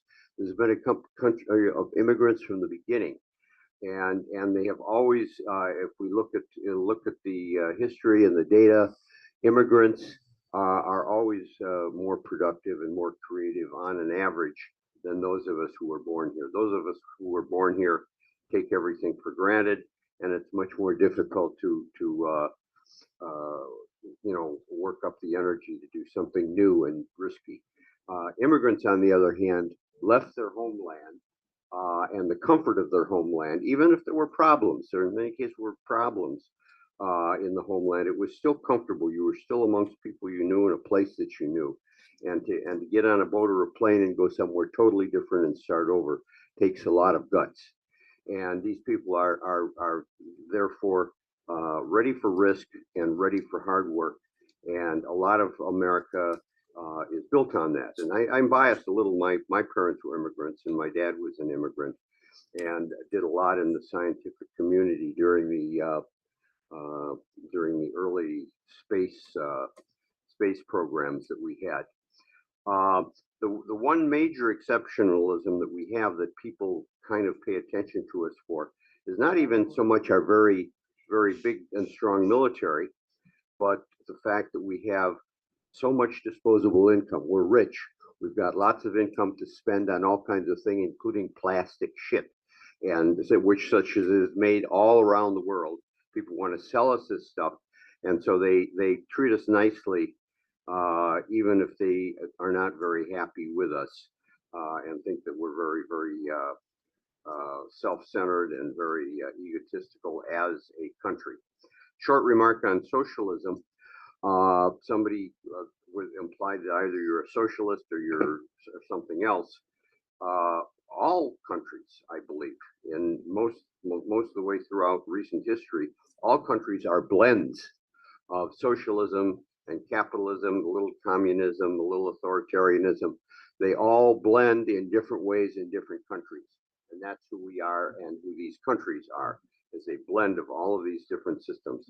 We have different emphasis on different aspects of it in our country and other countries, but all countries are a blend. And one last thing, regarding Tim's sermon, a couple of things. First of all, if I wanted a sermon, I'll wait until tomorrow morning to go to church, but I probably won't. So in a sense, Tim is saving us the trouble of getting up and going to church. He's giving us the sermon here. But I'm offended by the notion that is implied in your discussion that you have to be religious, probably your religion, to be a good person and to contribute positively to society. I reject that, and I think I'm not the only person here who does. Okay, you have a right, by the way. Everybody has a right to their own religion and the religious views, but you don't have the right to assume that people who don't have your views are not good people. Thank you. All right, we'll go with online. Call Okay, in, and then Jake. this gentleman over here. Jake, you're up. Unmute, Jake. I think he can hear you, Tim. He probably heard you the first 3 times. Hi, can you hear me? Yes. Hi. Yeah, thank you. Thank you for your talk. I'm a devout atheist, but I feel that everybody has the right to their own religion, but also people have the right to people have the right to not be religious. So, also about socialism, I consider myself a Marxist, Groucho Marxist. I believe in laughing.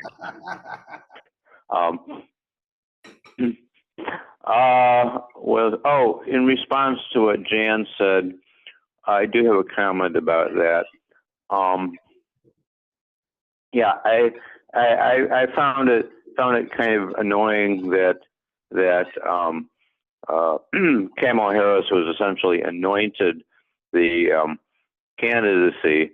The reason for that is because there wasn't any time for a real primary. If Biden had dropped out earlier, we would have had an open primary, and she probably would not have gotten a nomination. Somebody else would have. There would have been Democrats would have had a convention, and somebody else would have been chosen to run against Trump.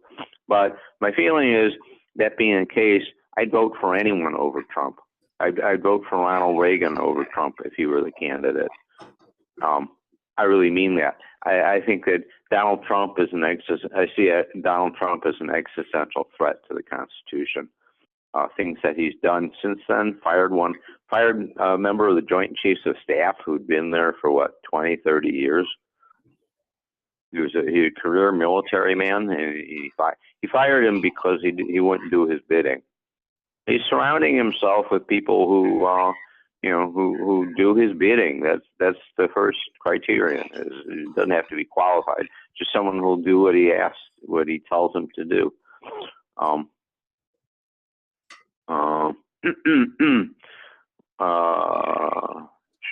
What else? Anything else? No. Yeah, we're the United States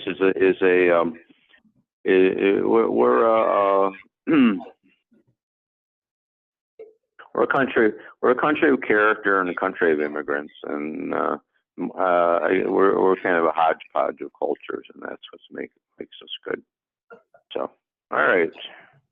All right. Thank you. Sir, did you want to go to the rebuttal? Yes. My name is Victor Zam, the first time here. I'm an immigrant. Okay. Of course, I convert to the U.S. citizen. Very inspiring. Everybody, great idea. Lots of thinkers here. Eric, thank you so much. He has a system. We met before. We talked about these things. Appreciate Tim's point. I said the destiny, pendulum. I think pendulum is theoretical. System is the destiny, and our forefather designed a beautiful, sophisticated system called a balance and check. So no individual can throw it. No Trump can throw it. So this is a very intelligent system in place, and it's probably most advanced system in the world. Okay, so yeah, it is somewhat relatively. One of the talk. Okay, if focus on related to Tim's point, why God? Focus on that because in Christian point of view, human are sinner, human are not trustworthy, human are risky, so they have check and balance to make sure no individual has overpower another. Trump couldn't do that. Well, that's why the ideology somewhat see the dictatorship as a threat. I'm from China. China is dictation. Russia is dictation. Imagine a dictator, even they're so good in one point of the time, and they have 6,000 nuclear heads in the hand. One time he got mind sick. Let's say went insane. And he does, I let the whole world go down with me. I'm not gonna leave anymore. You all go with me. he can destroy the world 20 times. We all die. Okay? So the democracy view those dictatorship as threat. That's why the ideology going out there to manage that, to manage the risk for us. That's the risk and the risk verse and the prosperity are human nature. When we grow, when the human at the beginning of development, when they hunt, they call prosperity. When they protect themselves from animal, there's a safety. That exists in the capital world, in the stock market, right? You have to hunt and you have to hide your asset. That's why the system is so sophisticated. That's why it's draw the immigrants here. Whether it's coming for freedom, whether it's enjoy the result of freedom. That's why we're drawing here, because the system is guaranteed somewhat, relatively, better than other part of the world. That's what people draw to here, right? That's my point of view, and we can talk to the detail. But that's I think this is who said that? Americans still good. Americans still good. The system in place that keep all the individual in check, including Trump. All right, thank you. Anybody else got a rebuttal this evening? Okay, anybody else? 1 minute. Go ahead. So Eric, it's now your time to do a final rebuttal. Usually it's 5 minutes, but we're here pretty early, so. Can I get 1 minute? Thank you. No. I won't need too much time. Very good back and forth. I really enjoyed it. I learned something. Also good questions. Give me an opportunity to say some more that I left out in my main presentation. I just have one thing to add about this gender equality thing. I think the way they do with gender equality, I have no problem. I'm a man. I mean, if it's unequal, I won't cry. But if it's equal, it's great too, because I have wife and a daughter and I have female friends. I want them to be equal too. But the way they do it, out of compassion, is wrong, in my opinion. I try not to pass judgment on the cultural war, but you know, we're toward the end. Allow me. The way they do it is, instead of pull females up, they do it, but they should not pull males down to make it equal. They have this thing called toxic masculinity. What the F is that? Right? You create, like in my generation, like we're mature. We're probably not affected by that, but the growing, the males, the boys, they're growing. They're really affected by it. Along with that, there's a trend that affects both females and males, which is called a psychologized. The school, the education, the atmosphere of the society. So over psychologizing people, especially kids, we're kind of we're mature. What the result, the outcome of over psychologizing is makes everybody too sensitive. If you're too sensitive, if too focused inward, too self-conscious, that makes you weak, male or female. And on the side, they really suppress male to make females up. I think they're wrong. But I want to let you in one thing as a goodbye present. It happens in China too. When China had this campaign about female gender equality, you know, when the Chairman Mao has his wife, a very powerful woman politically, she was the driver of the gender equality. They did the same thing. They suppressed the male to pop up the female. That's wrong. So the result is my generation. I'm an older guy. I see the people. I'm not from China per se. The males from China, my generation, they really affected. You can see, you can tell. But good thing is, the newer generation, they're not affected. It passed. So the newer generation, the 20s, when I went to China, I spoke with them. They're totally normal. But the whole generation, the older guys, like my generation, you can see the trauma in them. So I let you in on it. So next time you see a Chinese guy, my generation, you see this guy was traumatized. That's why it's, I don't just tell anybody. This is a good crowd, so I let you in on it. All right, thanks for a great evening. Eric, tell us where they can meet you on your meetup group. It's called the Geopolitical Forum. If you join the Meetup app, you can find my group. you can sign up as a member. When there internationally global affair related topics from this college of complexes, I usually post the same event on my meetup group. So it makes it effectively a joint event. So people can sign up on my group or your college of complexes group, they will come to the same event. So I consider it a joint event. All right. Yeah, it's kind of. He does, and it's one foot at a time. Yeah, we don't have a moderator like, we don't have the iron fist. Hey, knock it off. We don't have the iron fist of Justin in my group. So we simplify it a little bit. We have a keynote and we have discussion, free form discussion. Until we find someone. Thank you, Justin. Iron fist, we can do Charlie. like a rebuttal kind of thing, or Charlie, or someone volunteer. So it's an interesting group. We also join group with college complexes when there's an international affair related topic, or I can go. We also join event with college complex, not college, Chicago Council on Global Affairs on the Prudential Plaza when they have they always the global affairs. So when time permits, I will have joint group. So I will post on my group. My members will go there. I will be there so we can hang out afterwards. So We thank you for coming tonight. We thank you for coming tonight, Eric. Okay, Justin, go ahead and close us out, please. All right, we are now adjourned. You can now talk amongst yourselves.